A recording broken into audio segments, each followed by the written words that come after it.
అందరికీ నమస్తే. ఆంధ్రప్రభకు స్వాగతం. నేను మీ సంతోషి. ప్రస్తుతం మనతో ప్రముఖ ప్రొడ్యూసర్ అలాగే సినిమా విశ్లేషకులైనటువంటి చిట్టిబాబు గారు ఉన్నారు. నమస్తే సార్. నమస్తే. సార్, పెద్ది సినిమా రిలీజ్ కాకుండానే నెట్‌ఫ్లిక్స్ నుంచి భారీ ఆఫర్ వచ్చిందని చెప్పేసి టాక్ వినిపిస్తుంది సార్. ఏంటి సార్, డీలింగ్ ఏమన్నా కుదురుతుందా? అసలు పెద్ది సినిమా ఎలా ఉండబోతుంది? అలాగే బుచ్చిబాబు స్ట్రాటజీ వర్కౌట్ అవుతుందా? సుకుమార్‌ని ఫాలో అవుతున్నాడా? అసలు ఏంటి సార్ ఇది? అసలు కాదమ్మా. వాళ్ళ బిజినెస్ హ్మ్. వాళ్ళు డబ్బులు పెట్టి తీశారు, కష్టపడి తీశారు. వాళ్ళు బిజినెస్ ఏం స్ట్రాటజీ చేసుకుంటారో, ఎట్లా చేసుకుంటారో, వాళ్ళ డబ్బులు వాళ్ళు బాగుంటానికి చేస్తారు. దాని గురించి మనకెందుకు? మనకి ఏం అవసరం? వాడు ఏ వ్యాపారం, ఏ రూట్లో వ్యాపారం చేసుకుంటాడు, అన్యాయంగా చేస్తాడా, మోసం చేస్తాడా, అప్పుడైతే మాట్లాడాలి. కానీ వాళ్ళు సినిమా కష్టపడి తీశారు, తీసి దాన్ని ఎట్లా ఏ మార్గం, వాళ్ళు 100 మార్గాలు ఉంటాయి బిజినెస్. ఏ మార్గంలో వాళ్ళు చేసుకుంటారు. దాని గురించి మనం కెలకాల్సిన అవసరం, దాని గురించి ప్రశ్నించాల్సిన అవసరం ఏమొచ్చింది మనకి? సంబంధం ఏముంది మనకి? వాడు పెట్టింది డబ్బు, వాడు రాబట్టుకోవాల్సిన వాడు కదా. ఏ స్ట్రాటజీలో చేస్తే ఆ డబ్బులు వస్తాయో వాడి తపన, వాడి గొడవ, వాడు పడతాడు. మనకి ఎందుకు దాని గురించి మనం ఎందుకు దాని గురించి మన తల గురించి దాని గురించి ఎందుకు చేయాల్సిన అవసరం ఉంది? అదే అనేది సోషల్ మీడియాలో అతివాదులు మితవాదులు అనే మాట ఎప్పుడు అందుకనమాట. అంటే ఫ్యాన్స్ ఎప్పుడు అప్డేట్స్ కోరుకుంటుంటారు. ఫ్యాన్స్ ఎవడమ్మా? ఫ్యాన్స్ అప్డేట్లు ఉంటే ఫ్యాన్స్ ఎవరు? ఉన్న పేరుకి ఫ్యాన్స్. ఎవడు ఏ ఫ్యాను సినిమా బాగా లేకపోతే రెండో షో కోసం చూస్తారు అని చెప్పు నాకు. చిరంజీవి ఫ్యాన్స్ కానీ ఏ ఫ్యాన్స్ అయినా అసలు గత రోజులు సినిమా ఎలా ఉన్నా సరే వాళ్ళ ఫ్యాన్స్ అని వాళ్ళు హోల్డ్ ఓవర్ రాకుండా టికెట్లు కొని చూసారు. ఇవాళ రెండో షోకి రావట్లేదు వీళ్ళు. ఫ్యాన్స్ అంటే సినిమా నిలబెట్టుకునేవాడు, వాళ్ళ అభిమాని. ఇప్పుడు ఎక్కడ వాడు రెండో షోకే, వాడు సినిమా బాగాలేదంటే రెండో షోకి వెళ్ళినప్పుడు మా చంద్రబాబు కన్నా మా మహేష్ బాబు కైనా అదే పరిస్థితి. బాగాలేదంటే ఈవినింగ్ షోకి ఖాళీ థియేటర్. ఇంక వీళ్ళు ఫ్యాన్స్ ఏంటి? ఊరినే ఫ్యాన్స్ అని పిచ్చివాడు. వీళ్ళ వల్ల ఒరిగేది లేదు, తరిగేది లేదమ్మా.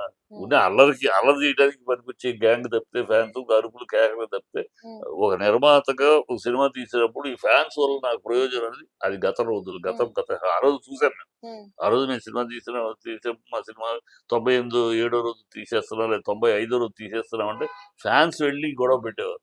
ఆ 5 రోజులు హోల్డ్ ఓవర్ రాకుండా ఆ టికెట్ మేము కొంటామని కొనేసుకునేవారు. అది ఫ్యాన్స్. 100 రోజులు పడాల్సిందే. అది ఇప్పుడు ఎక్కడున్నారు అలాంటి వాళ్ళు? మొదటి రోజుకే రావట్లేదు. బాగుందంటేనే వీడియో థియేటర్కి వస్తున్నాడు. అరుపులు కేకలకు తప్పితే సినిమా బాగున్నా బాగాలేకపోయినా మా హీరో మేము చూస్తామనే రోజులు లేవు. కనుక ఇది ఫ్యాన్స్ అనే ఎంత ఒకటి మిథ్యే అంతే. ఫ్యాన్స్ వల్ల సినిమా కాదు. ఏ సినిమా కూడా ఫ్యాన్స్ వల్ల ఆడుతుంది అనేది లేదు. బాగుందంటే ఫ్యాన్స్ ఏంటి, బాగుందంటే నువ్వు వస్తావు, అందరూ వస్తారు. బాగా లేదన్నా కూడా నిలబడేవాడు అభిమాని. బాగాలేదంటే నువ్వు ఎక్కడ నిలబడుతున్నావు?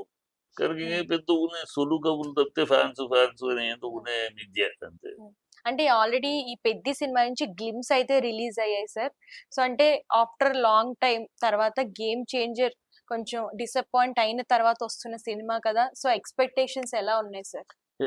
డెఫినెట్ గా టెన్షన్ ఉంటుందమ్మా. ఎక్స్పెక్టేషన్ తో పాటు టెన్షన్ ఉంటుంది. అది దెబ్బతింది కనుక ఇప్పుడు కూడా ఒక పెద్ద సినిమా దెబ్బతిన్నాక ఆ నెక్స్ట్ వచ్చే సినిమా టెన్షన్ లో ఉంటారు. నిర్మాత అయినా ఇంకోళ్ళు అయినా టెన్షన్ లో ఉంటారు. ఎందుకంటే దాని ఇంపాక్ట్ ఉంటుంది.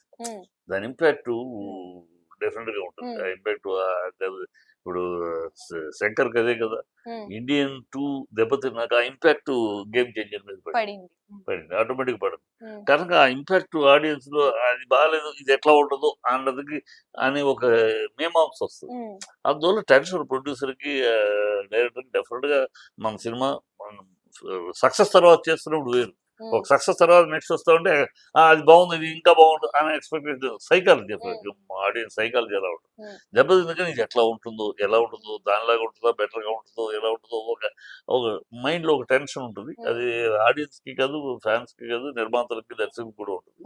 ఆ టెన్షన్ లో ఉండి చాలా ఎక్కువ జాగ్రత్త పడతారు. జాగ్రత్త పడి సక్సెస్ అవ్వాలమ్మా. సక్సెస్ ఇప్పుడు నేను మిగతా సినిమా రిలీజ్ అయినాక బాగాలేకపోతే బాగాలేదు ఆ విమర్శలు వేరు.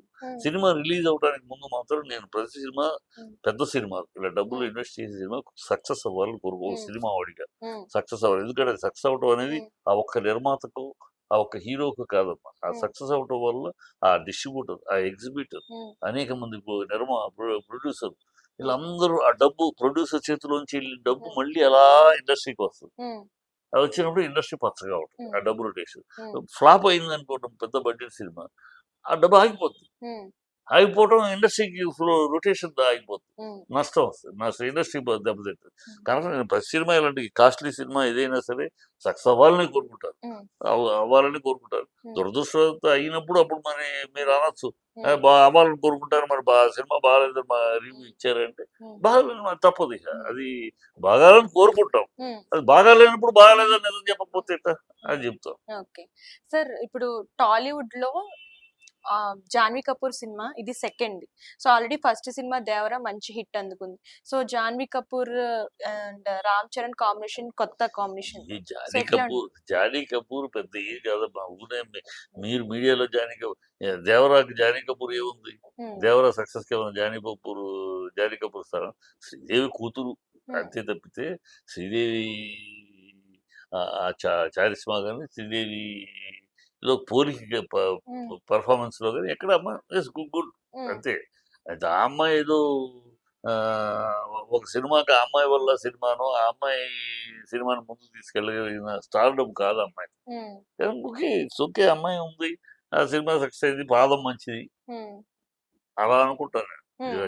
జాహ్నవి కపూర్ వల్ల ఆ అమ్మాయి పాదం మంచిది, అడుగు పెట్టింది, సినిమా సక్సెస్ అయింది, అంత కాంట్రవర్సీలో కూడా దేవర పెద్ద హిట్ అయింది. సో గుడ్ అడుగు మంచిది.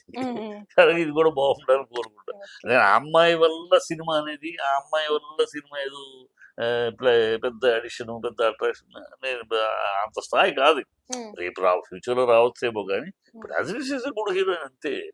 అంతేగాని ఆ అమ్మాయి కోసం ఆడియన్స్ ఎగబడి వచ్చే రోజు కాదు అది. ఆ అమ్మాయి కోసం వచ్చినాక బాగుంది అంటారు, ఆ జాహ్నవి కపూర్ ఉంది వెళదామా, అది శ్రీదేవికి ఉండేది. శ్రీదేవి ఎవరున్నా లేకపోతే శ్రీదేవి కోసం వచ్చే రోజులు ఆడియన్స్ ఉన్నారు. శ్రీదేవి స్టార్, అది స్టార్ అంటే. ఈ అమ్మాయి అంతటి స్టార్ కాదు, గుడ్ ఆర్టిస్ట్. వెళ్ళినాక సినిమాలో బాగుంది జాహ్నవి కపూర్ అంటారు తప్పితే జాహ్నవి కపూర్ ఉంది వెళ్దాం సినిమాకి అని ఎగబడుతుంది. అది స్టార్డమ్ లో డిఫరెన్స్ అది. Thank you sir.